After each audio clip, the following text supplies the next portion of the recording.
sunod-sunod talaga ang pagkawala ng mga legend, no? Lalo-lalo sa mga singer na, sa OPM singer talaga, ay nakakalungkot din naman. Siyempre si Ryan Naraonar, si Pilita Corrales, tapos itong si Idol Mercy, nalala ko lang sa Idol Mercy. Ito si Freddy Aguilar. Na, yun nga, sa akin naman kasi siyempre, na-curious ako, na yung pala doon, ilang oras lang siyang nawala, na pumanaw ay inilibing kaagad. Yun pala yun sa sa tawag, sa yun pala yun sa Muslim. Alam mo ba, Muslim? Yung kalakaran talaga nila. Sorry, syempre, hindi ko naman alam, wala akong idea. Kaya nga, napanood ko lang kanina, yun pala yung na dapat after ilang oras pumanaw, ilibing ka na kaagad-agad. So, ibig sabihin, hindi na pala siya, hindi na pala siya kailangan tulad sa atin na mga Kristiyano na nadadaan pa tayo sa mga, yung balsamo, mga something like that, wala na sa kanila talaga pala diretso, no? So, yung napanood ko na naman, I'm not totally sure, 100% sure, kung totoo talaga to, na ganun nga, na nailibing na talaga siya.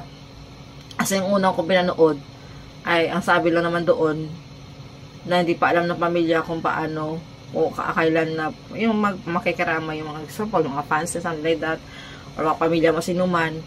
Ito naman, ang napanood ko, na ilibing na. Ay, nakakaloka. Ano ba talaga ang totoo dito? Sana naman may makasagot din, no? Kasi ako na-curious din ako. Para nagtanong doon, curious ako sa mga balita ba. Alam mo naman, madami din mga fake news. Kaya baka alam pa. Kaya ako nagtatry pa ako manood. Or else manood ako sa mga ABS-CBN ko sa balita na siguro, no. So, ay, marami din kasi mga fake news, hindi maintindihan. So, yun lang, ang nakakalungkot, no. Kasi, parang ang pagkawala niya kasi guys, biglaan daw. Hindi expect.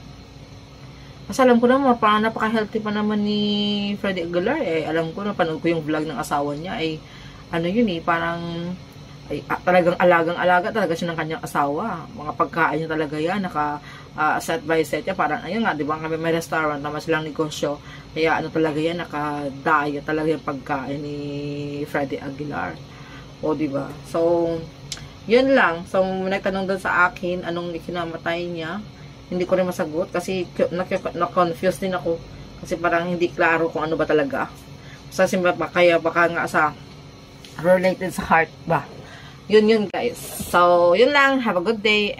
Bye.